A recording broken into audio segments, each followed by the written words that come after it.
Nah, coba biasa istri kita ini kan ahli sejarah.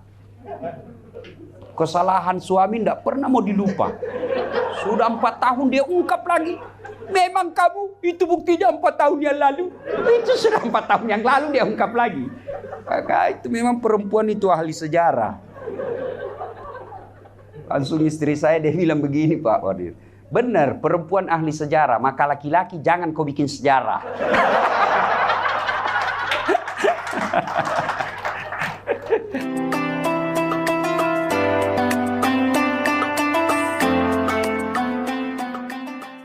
Orientasi kita bukan fulus, bukan karir. Orientasi kita apa? Saya mau mendapat kemuliaan dari Allah.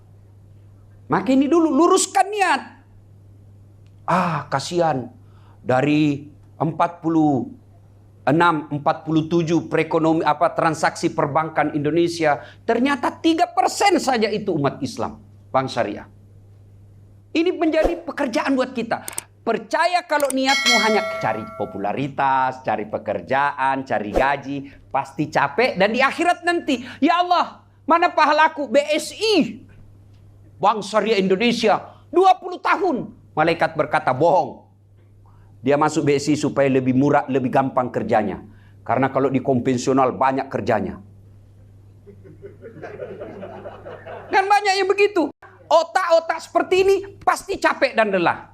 Saya kasih teori, kisah paling gampang.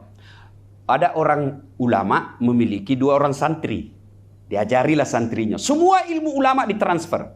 Selesai itu, ulama ini berkata, nak, ilmuku sudah kau ambil semua. Sudah kau dapat semua. Hiduplah kau dengan ilmu yang sudah kuberikan kepadamu. Turunlah dari pondok 2 orang ini. Satu jadi pedagang, satu jadi tukang kebun. Yang tukang kebun, Pak, dia tanam ubi. Panen. Bagus panennya. Dia ingat gurunya. Saya bisa panen seperti ini karena jasa dari ilmu guru saya. Maka dia ambil hasil panen yang paling baik.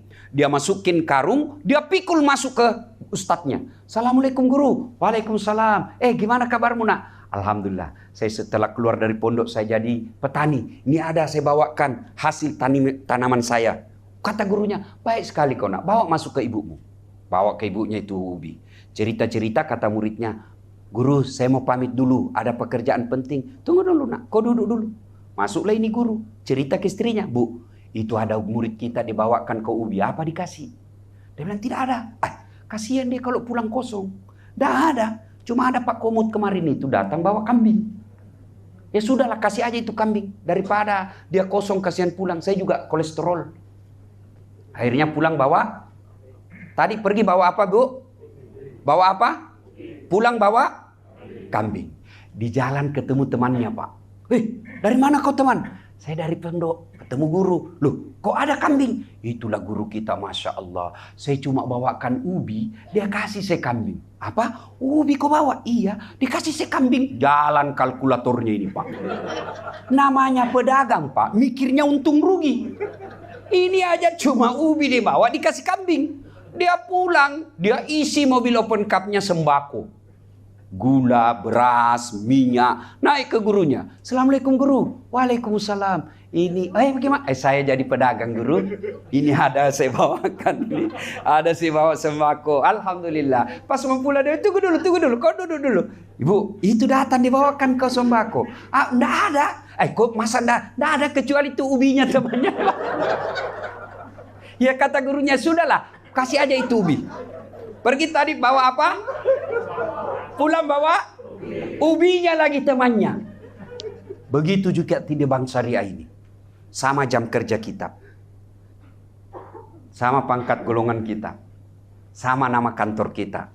Tapi demi Allah, di depan Allah, tidak sedikit yang pulang ketemu Allah membawa kambing, tapi tidak sedikit juga yang pulang bawa ubi. Luruskan niat. Kalau bapak bekerja hanya karena mau dilihat Pak Komisaris, mau dapat penghargaan dari Pak Dirut, capek bos. Capek. Disuruh kerja 10, 9 yang betul. 1 yang salah ini yang 1 dipersoalkan. Goblok memang kamu. Apa enggak capek Pak? 9 benar, yang 1 dipersoalkan. Tapi kalau bapak bekerja lillahi ta'ala, tidak ada kata capek dalam kamus hidup kita. Itulah yang disebut pejuang. Kalau hanya jadi pegawai, datang ceklok 7.30. Makan siang, pergi lagi makan. Jam 17.30 ceklok lagi, pulang lagi, kena macet. Jam 10 baru sampai di rumah. Kalau hanya dapat gaji, Pak, hanya Bapak kejar gaji, Bapak kejar pangkat jabatan, di akhirat nanti semua itu akan jadi sia-sia, tidak menjadi amal. Tapi kalau Bapak niatkan lillahi ta'ala, maka insya Allah capeknya, jeripayanya akan jadi amal di sisi Allah Subhanahu wa ta'ala.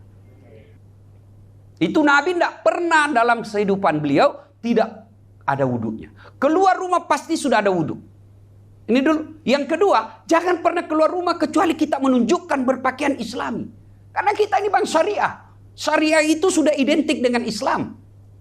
Maka berpakaianlah yang menunjukkan, baru orang lihat aktivis bank syariah.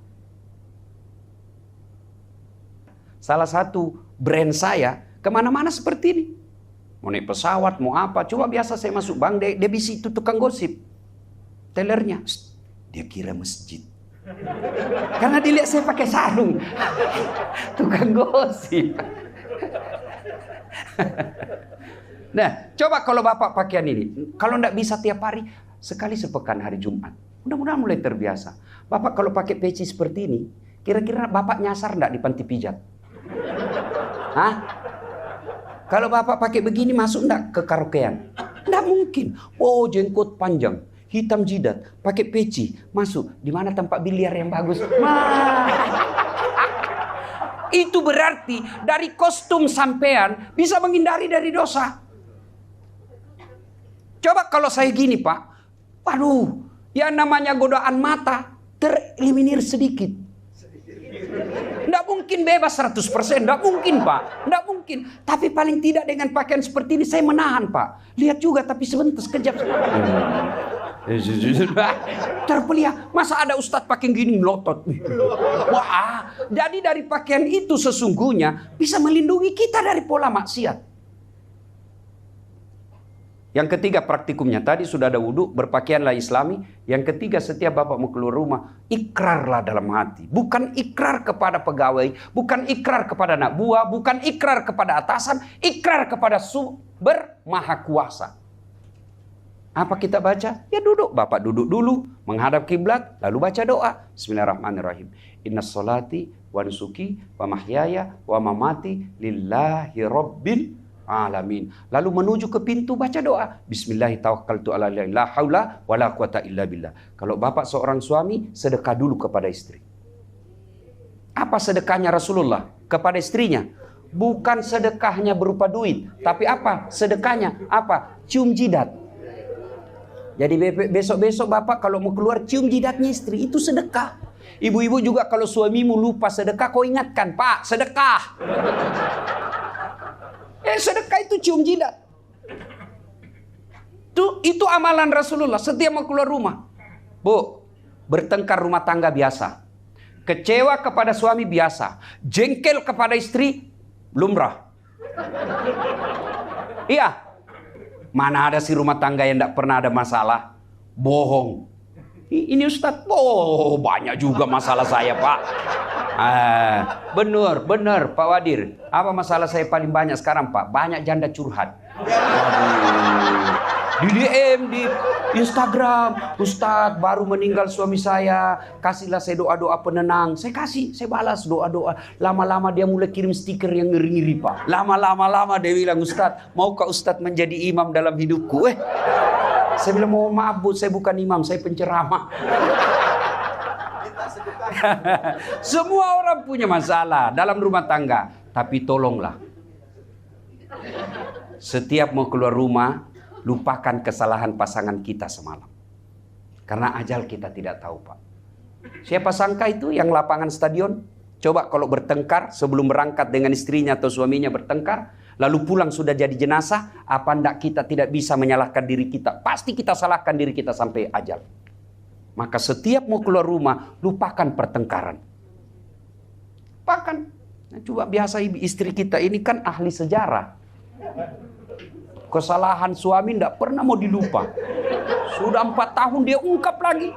Memang kamu, itu buktinya 4 tahun yang lalu. Itu sudah 4 tahun yang lalu dia ungkap lagi. Kakak, itu memang perempuan itu ahli sejarah. Langsung istri saya dia bilang begini, Pak Wadir. Benar, perempuan ahli sejarah. Maka laki-laki jangan kau bikin sejarah.